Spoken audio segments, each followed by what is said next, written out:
Imagine this: a vast human colony, home to millions, thriving on the edge of known space.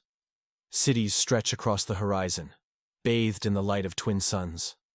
Families, workers, scientists, people who had spent decades building a future among the stars. Then, the sky turned black.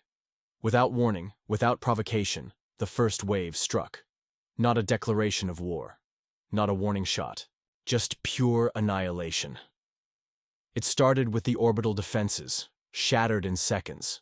The invaders were ruthless, precise. Their weapons burned through buildings as if they were paper, reducing entire districts to rubble. Civilians ran in terror, but there was nowhere to hide. The attack was absolute. Humanity had been caught off guard. But if history has proven one thing, it's this: when humanity is pushed to the brink, we don't just survive, we retaliate. And when we do, it's absolute. What followed was the most brutal counterstrike in galactic history, a retaliation so severe that it sent shockwaves across the cosmos. But how did humanity, blindsided by an overwhelming force, turn the tide of war? How did we go from the hunted to the hunters? Stay with me, because this story is one for the ages. Every great journey starts with a few brave explorers. Right now, HFY Chronicles-849 is just beginning, and your support means everything. If you enjoy unraveling the mysteries of the universe, hit subscribe. It's free, and it helps us grow this community together. The enemy, known as the Zalthar Dominion, had ruled the outer rim of the galaxy for centuries. A warlike species, they thrived on expansion, seeing other civilizations as nothing more than stepping stones. They had watched humanity from afar, underestimating us as a young, fragmented species. And when they attacked, they believed it would be over in a matter of days. They were wrong. As the first wave of destruction spread across the colony, a single distress signal managed to slip through the chaos. A message that would set everything in motion. A message that reached the Terran Defense Command, light years away. The moment it was received, Earth changed. Governments put aside their differences. Rivalries were forgotten. In that moment, humanity became one. War councils convened, battle fleets mobilized, and the best minds of the species came together for one purpose: vengeance. The Zalthar had struck first, but they had made a critical mistake. They had failed to understand what it meant to fight humans. Within days, the first wave of countermeasures began. Humanity's finest warships, equipped with cutting-edge technology, moved like ghosts through the void. Each one carried the fury of a species that had spent centuries perfecting the art of war. Weapons that could tear through planetary shields, stealth systems that made them invisible to the naked eye, and most dangerous of all, human strategy. The first battle would be the spark that ignited a war unlike any the galaxy had seen before. A war that would teach the universe a lesson it would never forget. The moment the distress signal reached Terran Defense Command, the response was immediate. There was no hesitation, only the cold calculation of a species that had fought through countless wars, adapting and evolving with each battle. The Galactic Council, the so-called peacekeepers of the stars, urged restraint, diplomacy. But they had not seen the burned-out husk of New Ceres, the colony that had been erased from existence in mere hours. They had not heard the screams of the dying broadcast in that final message. Humanity would not wait for negotiations. Humanity would not ask for permission. Humanity would answer fire with an inferno. Within 48 hours, the largest mobilization in human history was underway. Every available warship, from battlecruisers to planetary defense fleets, was placed on high alert. The might of the Terran Navy, the Marine Corps, the Black Ops teams that operated in the shadows, each played a role in the coming war. But it wasn't just the military that prepared. Civilians, engineers, even corporate titans turned their industries toward one goal: retaliation. Weapons manufacturing skyrocketed. Advanced drone systems were reprogrammed for war. Entire asteroid belts were converted into supply stations. And at the heart of it all, the Aegis Protocol was activated. Aegis, a word from ancient Earth history, meaning divine shield. But this was no defense strategy. This was the code name for a project so classified, only the highest-ranking officials had ever spoken of. It was a doctrine of war, one that would ensure that the Zalthar never forgot the price of their arrogance. The first stage of Aegis was intelligence gathering. Humanity needed to know everything about the enemy, their fleets, their homeworlds, their logistical chains. Cyber warfare units infiltrated Zalthar networks, peeling away layers of encryption to expose weaknesses. Espionage agents slipped behind enemy lines, disguised as traitors, mercenaries, even defectors. Every scrap of information was analyzed, catalogued, and turned into a weapon. The Zalthar were strong, but they were predictable. Their war doctrine was based on overwhelming force, on crushing their enemies before they had a chance to retaliate. They had never fought an enemy like humanity, an enemy that learned faster than they could adapt. And so, the second stage of Aegis began. Terran fleets did not strike immediately. Instead, they disappeared. They abandoned known space, retreating into the shadows. Zalthar warlords expected an immediate counterattack, a desperate attempt to regain lost ground. But when none came, they grew uneasy. Patrols were doubled. Borders were reinforced. Yet, nothing happened. For weeks, the galaxy held its breath, waiting for a retaliation that never came. The Zalthar began to believe that humanity had broken, that they had accepted defeat. They moved their fleets away from key systems, relaxed their security measures. They even declared victory in their propaganda broadcasts, mocking the Terran response. That was their second mistake. When the first attack came, it was not a fleet assault. It was not a grand battle. It was silence, followed by fire. Across Zalthar space, vital infrastructure began to fail. Deep space communication hubs were reduced to smoldering debris. Supply convoys vanished without a trace. War factories on distant moons suffered catastrophic failures, explosions tearing through assembly lines, rendering entire fleets useless before they were even completed. And then, the Terran Navy emerged. From the void, warships slipped into enemy space like wraiths, striking hard and vanishing before reinforcements could arrive. Every battle was asymmetric. Every encounter was a lesson in precision. No unnecessary losses. No reckless charges. Just brutal efficiency. Zalthar commanders found themselves unable to respond. They were accustomed to battles of attrition, where sheer numbers ensured victory. But against the humans, numbers didn't matter. The Terrans never engaged unless they had complete tactical superiority. They did not fight fair. They fought to win. It was during the infamous siege of Valtrak that the Zalthar finally understood the true nature of human warfare. Valtrak was a fortress world, a heavily defended stronghold that had stood unchallenged for centuries. It was surrounded by orbital cannons, protected by planetary shields that could withstand the full force of a supernova. The Zalthar were so confident in its defenses that they stationed their ruling warlords there, believing it to be untouchable. But humanity was not interested in a direct assault. Instead of attacking head-on, Terran operatives infiltrated the planet's security network. Using data obtained from cyber warfare teams, they introduced a single line of corrupted code into the planetary shield's mainframe. A line so subtle, so imperceptible, that it went unnoticed for weeks. And then, at precisely 0400 hours, Earth Standard Time, the code executed. For exactly 60 seconds, the shield over Valtrak flickered. Just 1 minute. 60 seconds of vulnerability. That was all humanity needed. The first wave of hypersonic missiles struck with pinpoint accuracy, targeting power grids and defensive emplacements. The second wave deployed shock troops, elite marine units equipped with exoskeletons that turned them into walking tanks. Within hours, the once impenetrable fortress world was in flames. Warlords were dragged from their palaces, their empires crumbling around them. The galaxy watched in stunned silence. Valtrak had fallen. The Zalthar, once the undisputed masters of the Outer Rim, had been humbled. But humanity was just getting started. The fall of Valtrak sent shockwaves across the galaxy. The Zalthar, once feared and respected, had been humiliated in a way they had never experienced before.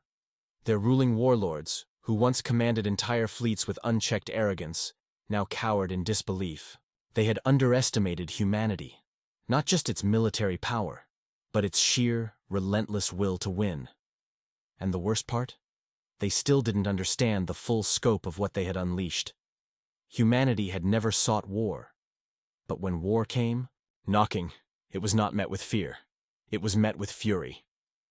The capture of Valtrak was not just a military victory. It was a declaration, a message written in fire and blood. Every Zalthar system now knew. Humanity was not broken. Humanity had not run. Humanity had been planning, and now, the retaliation would be absolute. Yet even as Zalthar warlords scrambled to fortify their remaining territories, they were faced with an enemy that refused to fight by conventional means. The Terran strategy had shifted into its third phase, the one that would define the war itself, the Scorched Star Doctrine. This doctrine was not about conquest. It was not about occupation. It was about eradication. The Zalthar had made a fatal mistake when they attacked humanity first. They assumed that a show of overwhelming force would crush the Terrans into submission. Instead, they had awakened something far worse, a species that did not believe in fighting fair, only in winning. Under the Scorched Star Doctrine, humanity did not seek to capture enemy worlds. It sought to render them useless to the Zalthar forever. Mass drivers, colossal kinetic weapons, were deployed across battle cruisers, designed to hurl asteroids at strategic locations with the force of a planetary bombardment. Terraforming, technology, originally developed for peaceful colonization, was repurposed to trigger atmospheric collapses on enemy strongholds. Stealth drones, capable of remaining undetected for months, infiltrated deep space trade routes, planting quantum destabilizers that turned hyperlanes into death traps. The Zalthar had always believed in brute strength, in fighting wars through numbers and sheer firepower. But this war was different. The humans didn't just attack. They unmade their enemies. One by one, key Zalthar strongholds fell. Not through grand battles, but through surgical, ruthless strikes that left nothing behind but silence. The shipyards of Draxus Prime, once responsible for building half the Zalthar fleet, were disabled in a single night. Terran saboteurs infiltrated the orbital station, planting explosives in key reactor cores. The resulting chain reaction turned the entire sector into a debris field, leaving thousands of unfinished warships drifting uselessly in space. The agricultural world of Zakar, a primary food supplier for the Zalthar Empire, suffered a different fate. Instead of bombing it outright, the Terrans deployed a more insidious weapon: biological warfare. Genetically engineered bacteria were introduced into the planet's water supply, selectively targeting the primary crops that sustained Zalthar forces. Within weeks, entire food reserves were wiped out, causing famine to ripple through enemy ranks. The orbital siege of Korvath became a legend among both humans and aliens alike. Instead of attacking the planet's defenses directly, the Terran Navy deployed a fleet-wide electromagnetic blackout field, a cutting-edge weapon that disrupted energy-based technology. For 4 standard days, Korvath was plunged into darkness. Communications failed. Shields collapsed. The Zalthar were helpless. And when the first human dropships descended, there was no resistance left. Each strike was methodical, each attack precise. And through it all, the Zalthar began to realize the true horror of their situation. Humanity wasn't just winning. Humanity was making sure they could never fight back. But perhaps the most terrifying aspect of the war was what came next. Humanity did not fight for revenge alone. This was not about anger. It was about ensuring that no one, no species, no empire, would ever dare to strike first again. The Terran High Command knew that if they left even a fragment of the Zalthar Empire intact, they would rebuild, they would recover. And someday, they would try again. So humanity did something that no one had ever dared before. They set their sights on the Zalthar homeworld. The Galactic Council, horrified at what they were witnessing, attempted to intervene. They sent pleas, envoys, even threats to halt the escalation. But humanity had already made its decision. This war was not going to end with a treaty. It was going to end with a lesson. A lesson burned into the very stars themselves. And so, the largest fleet in human history gathered on the edges of Zalthar space. Not hundreds of ships, not thousands, tens of thousands, carriers the size of cities. dreadnoughts armed with weapons capable of cracking planets, orbital bombardment platforms equipped with payloads that could sterilize entire continents. It was not an invasion force. It was not an army. It was a sentence. The Zalthar homeworld, Vorzal, had existed for millennia. It was the heart of their civilization, their culture, their history, and now it was about to become something else entirely. A warning. The Terran fleet moved with an eerie, calculated precision as it crossed into the Vorzal system. For centuries, the Zalthar had believed their homeworld was untouchable. It was the heart of their empire, the very foundation of their dominance across the stars. Every Zalthar warlord, every noble, every general, had been raised with the belief that Vorzal could never fall. But as the first wave of Terran warships entered the system, reality began to sink in. This was not a raid. This was not a warning. This was the end. The Zalthar defense fleet scrambled to intercept, deploying every warship they had left. Massive dreadnoughts armed with planet-shattering plasma cannons surged forward to engage the Terran forces. Orbital fortresses, stationed around Vorzal's key moons, activated their planetary defense grids, unleashing storms of energy that could incinerate entire battalions. Swarms of fighter drones, each programmed for suicidal precision strikes, poured into the void. The Zalthar knew that losing this battle meant losing everything. But what they did not understand, what they refused to comprehend, was that they had already lost before the first shot was fired. Humanity had not come to fight a battle. They had come to erase the Zalthar from existence. The Omega Protocol was initiated, a Terran war doctrine never before deployed in any conflict. It was not designed for conquest. It was not designed for diplomacy. It was the final measure, an extinction-level response reserved for enemies who refused to learn. The first phase of the Omega Protocol began with the Silent Storm. Zalthar defense fleets, numbering in the thousands, suddenly found themselves cut off from one another. Terran electronic warfare ships, operating from deep within subspace, launched quantum interference arrays, severing all long-range communications. Fleet admirals found themselves blind, unable to issue orders beyond their immediate vicinity. Was chaos. Zalthar warships, trained to fight as a unified force, were now isolated and vulnerable. The Terran fleet did not attack immediately. Instead, they waited. They allowed panic to set in, let the Zalthar commanders make mistakes. Some ships, believing they had been abandoned, fled the battlefield entirely. Others turned on each other, mistaking friendly forces for enemies in the growing confusion. Only when the Zalthar fleet was in complete disarray did the Executioners arrive. The Executioner-class dreadnoughts were humanity's ultimate war machines, massive vessels, each over 20 kilometers long, bristling with weaponry that could reduce entire armadas to scrap. But their most terrifying feature was their intelligence. Unlike traditional warships, these titanic destroyers were controlled by fully autonomous AI combat systems, far beyond anything the galaxy had ever seen.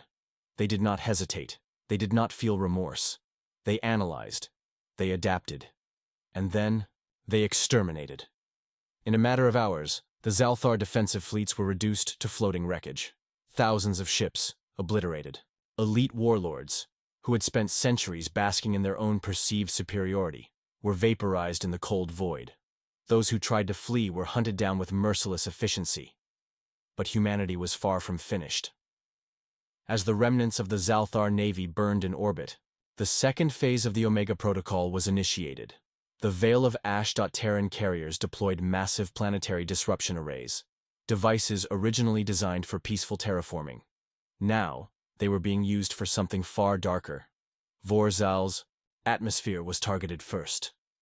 A carefully calibrated energy pulse swept across the planet, destabilizing its upper layers and igniting uncontrolled ion storms.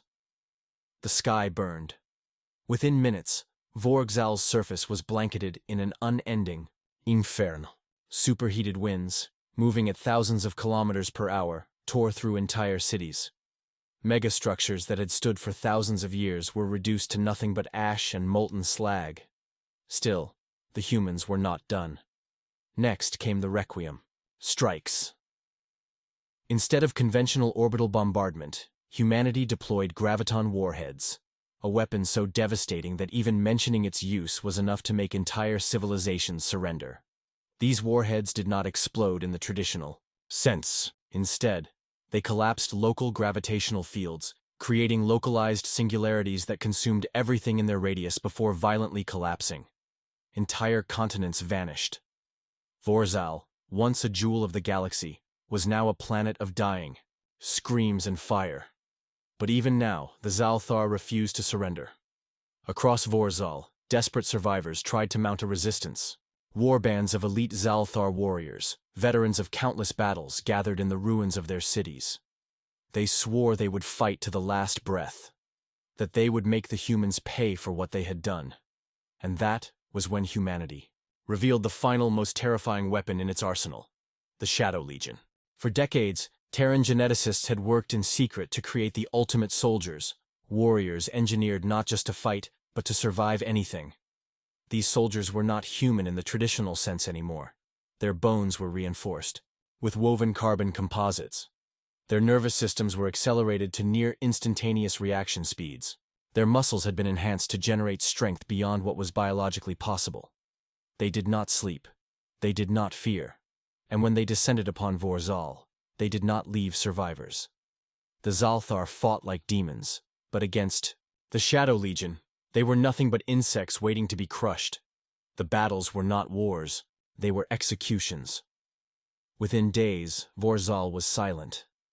The Zalthar, the once great conquerors of the stars, were no more. And humanity? Humanity had proven something to the entire galaxy. That when they retaliated, they did not stop until their enemies were nothing but dust and whispers. As the fires of Vorzal burned out and the last echoes of war faded, a silence unlike any other settled across the galaxy. Entire civilizations, both allies and former enemies, stood frozen, their eyes fixed on the devastation that had unfolded before them. The fall of the Zalthar was not just a war lost. It was an extinction event. A race that had once been feared across the stars had been erased so thoroughly that, within mere days, there was no one left to even remember their legacy. But for humanity, this was just the beginning. The Omega Protocol had been initiated not just as a response to the Zalthar aggression, but as a message, a warning to every species that had once viewed Earth as weak, as prey, as something to be conquered, exploited, or enslaved. The Vorzal system, once the heart of the Zalthar Empire, was now little more than a graveyard of smoldering ruins and drifting debris. But humanity did not simply leave after their victory. No, they claimed it.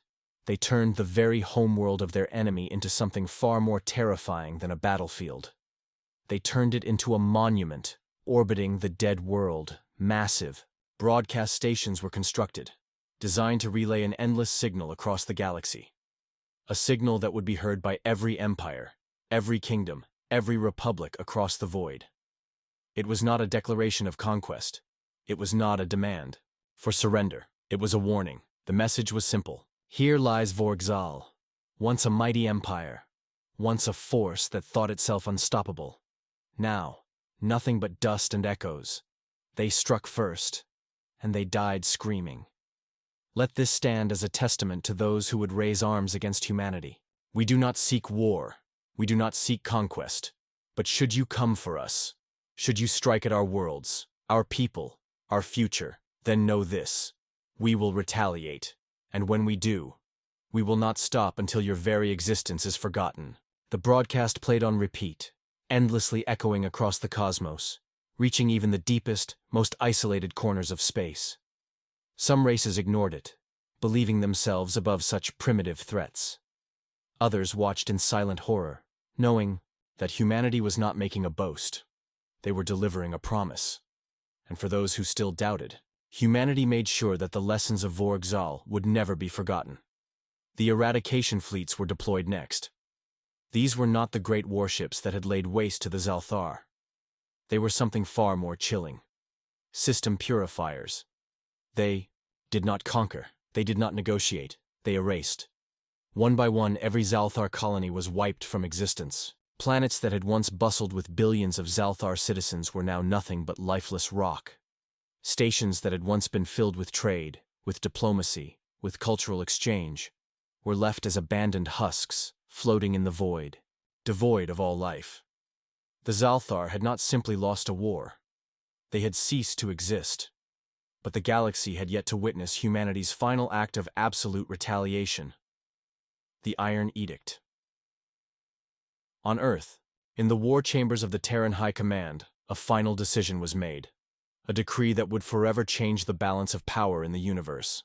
It was not enough that the Zalthar had been defeated. It was not enough that their planets had been burned and their name erased.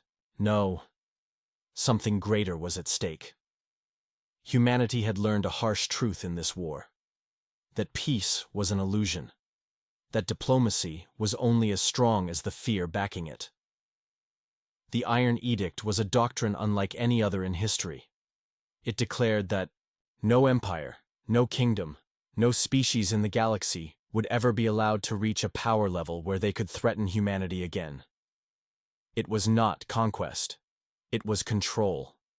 A system put in place to ensure that humanity would never again be taken by surprise. The implementation of the Iron Edict began with the largest military expansion in human history. The Terran Navy, already unmatched in sheer destructive power, was expanded tenfold. Entire fleets of executioner-class dreadnoughts were constructed, each capable of wiping out planets without a single human aboard. AI-controlled sentinels, autonomous warships with near-instantaneous tactical responses, patrolled the galaxy, enforcing the new order. But the most terrifying part of the edict was not its fleet. It was the Eyes of Terra. Humanity had developed a technology that the rest of the galaxy had barely begun to grasp. Quantum surveillance. With an array of satellites hidden across deep space, every major empire, every significant military force, every technological advancement beyond a certain level was watched. The moment a species grew too powerful, the moment they began developing weapons that could pose a threat, humanity struck first, without warning, without mercy. This was no longer war. It was enforced peace. Empires that had once believed themselves untouchable now lived in terror, knowing that any step out of line, any act of aggression, could result in their total annihilation. The galaxy had become a cage, and humanity held the key. Of course, there were those who tried to fight back. Those who believed they could challenge the Iron Edict, that they could outmaneuver, outgun, or outthink humanity. Rebellions began to rise in the shadows. Hidden alliances formed in secret. They did not last long. One by one, they were found. One by one, they were erased. And soon, the galaxy learned the ultimate truth. The age of war was over.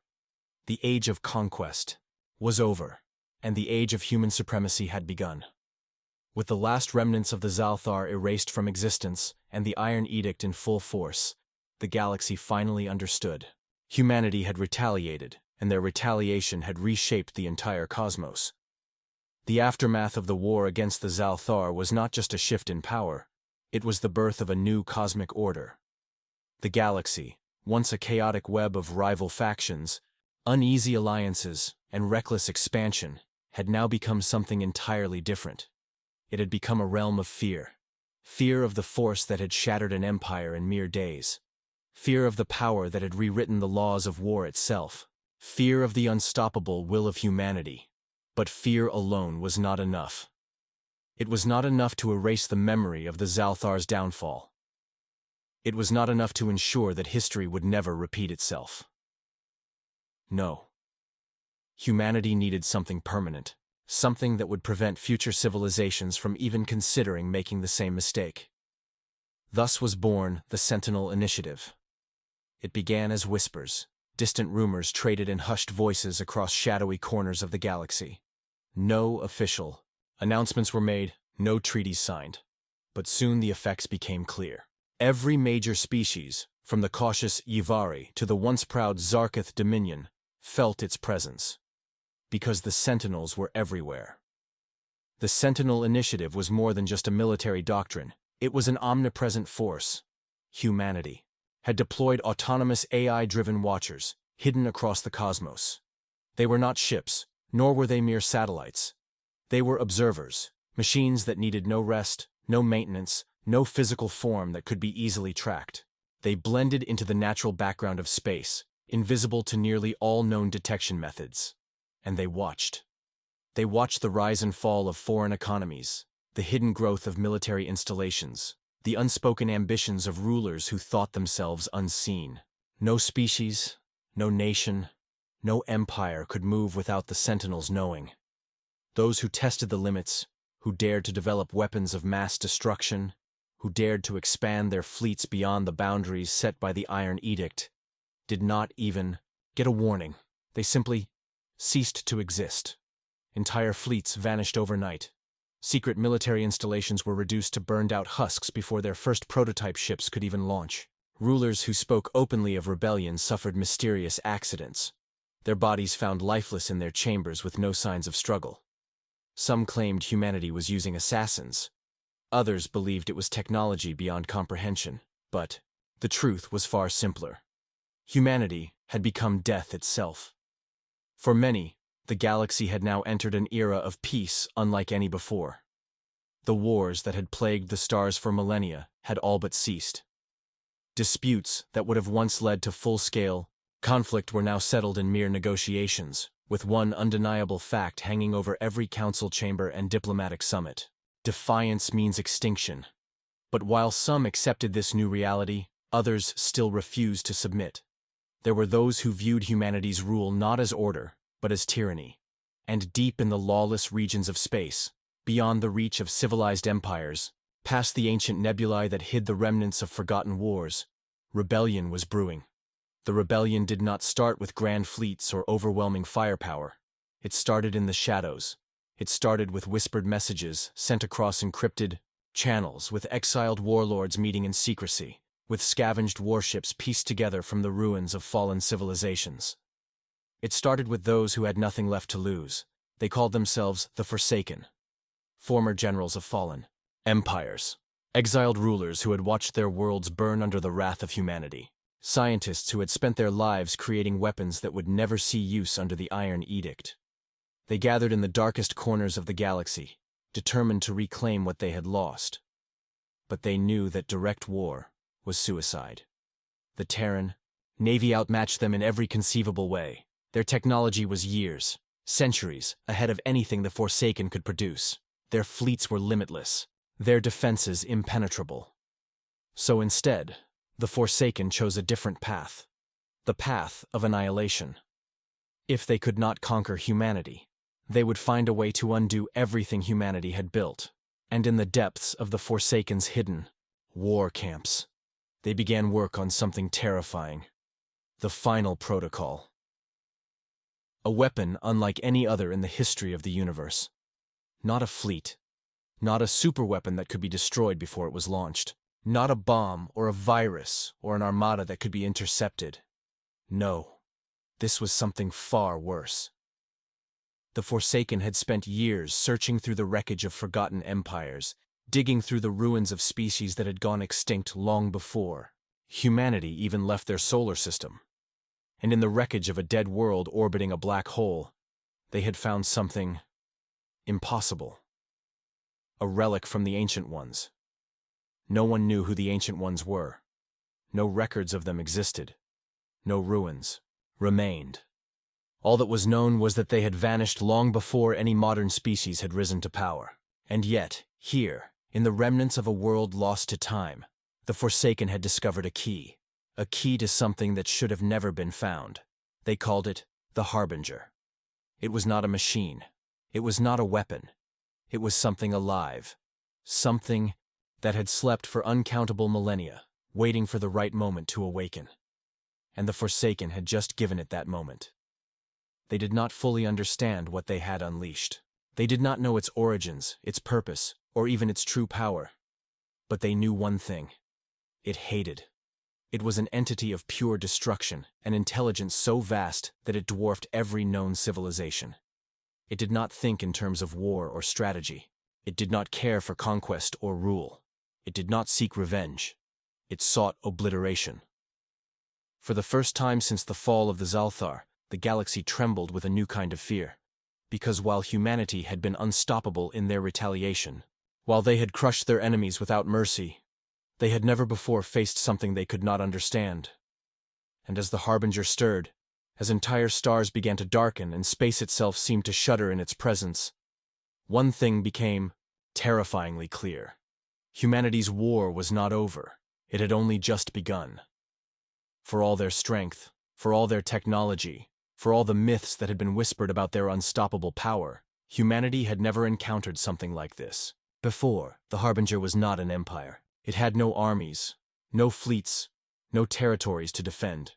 It did not strategize, negotiate, or wage war in any way that could be understood. It was pure annihilation, a force so ancient, so incomprehensible, that even the most advanced sensors could barely perceive its presence. And yet, its arrival was felt across the entire galaxy. It began with silence. Entire star systems, once filled with trade convoys, civilian colonies, and military outposts, simply went dark. No distress signals, no debris, no survivors. One moment, they existed. The next, they were gone. But it wasn't just destruction. It was erasure. There was no record of battle, no signs of orbital bombardment or planetary devastation. It was as if those systems had never existed in the first place. Navigation records of those regions became corrupted, as if reality itself had been rewritten. Scientists and historians trying to recall details about those lost worlds found their memories fading. Entire civilizations that had once existed were now just fragments of forgotten thoughts, slipping away like dreams upon waking. Panic spread across the galaxy. Species that had spent centuries in war with each other suddenly abandoned their grudges, realizing that no conflict between them could compare to this. Factions that had sworn never to cooperate found themselves standing side by side, desperate for answers, for solutions, for salvation. But no answers came. The Forsaken, the reckless zealots who had unearthed the Harbinger from its prison beneath the dead world, had not survived its awakening. Their secret, bases, once brimming with stolen technology and whispered conspiracies, had all been wiped from existence. Their grand weapon, their so-called final protocol, had turned against them first. Perhaps they had believed they could control it. Perhaps they thought it could be guided, that it would serve as a tool of vengeance against humanity. They had been wrong, because the Harbinger did not serve. It did not bargain. It did not even acknowledge lesser beings. To it, everything was equal, and everything was meant to be consumed. It was something beyond comprehension, beyond language or thought. It was entropy given form. Humanity's response, the first direct encounter, came when one of humanity's most formidable fleets, the Titan Vanguard, was deployed to investigate the disappearances near the Orion Expanse. The Titan Vanguard was legendary. Every warship in the fleet was built from centuries of Terran military dominance, each one armed with weapons capable of reducing planets to rubble, shields strong enough to withstand the fury of supernovae, and artificial intelligence advanced enough to predict battle outcomes before a single shot was fired.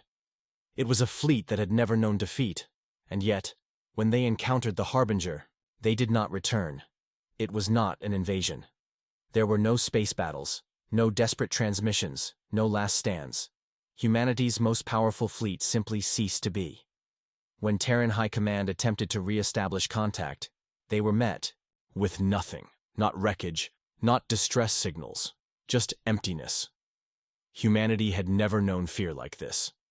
For all their victories, for all their conquests, they had always fought something that could be understood. Something that could be outmaneuvered, outgunned, outlasted. But now, they were fighting something that did not belong to this universe. The final war. The war against the Harbinger was not fought with weapons alone. It was fought against existence itself. Conventional attacks were meaningless. The most advanced weapons in the Terran arsenal, the very same that had shattered planetary crusts and broken entire fleets, had no effect. It was like firing bullets into the void. There was nothing to hit. But humanity did not surrender. They had never surrendered before. If brute force could not stop this thing, then science would. Humanity's greatest minds, the most brilliant researchers and strategists in history, gathered in secret. They worked without rest, poring over every fragment of corrupted data, every anomaly, every trace of what little they had managed to study before entire systems had vanished. And they found something. A pattern. A weakness. The Harbinger was not just consuming reality. It was rewriting it. The erasure of entire star systems, the collapse of memory, the decay of history itself. It was not destruction. It was a reset. The Harbinger was attempting to undo the universe, and humanity's only hope was to rewrite it faster than it could erase. The iron code in the deepest vaults of Terran intelligence, buried beneath layers of secrecy, was a project that had never seen the light of day, a project so dangerous, so reality-altering, that even the most ruthless warlords in human history had deemed it too reckless to use. It was called the Iron Code, a program unlike any other. It did not run on computers. It did not exist within machinery. It was a living algorithm, designed to reshape the very fabric of the universe itself. A final failsafe, meant to counteract anything that sought to undo reality. It was a gamble, a desperate one. Because if the Iron Code failed, then nothing would remain. The last stand in a final, desperate attempt to stop the Harbinger. The entire Terran fleet, every last warship from every corner of the galaxy, was mobilized in a single, unified assault, not to destroy the Harbinger, but to stall it, to keep it occupied long enough for the Iron Code to take effect. The battle that followed was unlike anything ever witnessed. Reality itself broke. Space twisted. Time fractured. Entire planets flickered between existence and nothingness. Ships fired weapons that had no targets, engaged enemies that should not exist, and at the heart of it all, in the black void where the Harbinger loomed, the Iron Code activated. The final moment, there was no explosion, no triumphant victory, just silence. And when the silence passed, the Harbinger was gone. No wreckage, no remnants, no trace that it had ever been there. Just like the worlds it had erased, it had now been erased in return. The new galactic order in the aftermath of the war, the galaxy did not celebrate. There were no grand parades, no monuments to victory, because the truth was simple. Humanity had won, but they had seen what lay beyond. And they knew something else was still out there, something worse, something waiting. And so, the Terran fleets did not return home. They expanded. Not to conquer, not to rule, but to watch, to prepare. Because this was no longer a galaxy of warring empires. This was now humanity's dominion, and no force, not the Harbinger, not the gods of old, not even the unknown horrors beyond the stars, would take it from them. Because if they did, humanity's retaliation would be absolute. If you enjoyed this journey through the cosmos, subscribe to HFY Chronicles-849. Join us as we uncover the greatest battles, the darkest secrets, and the untold stories of the universe.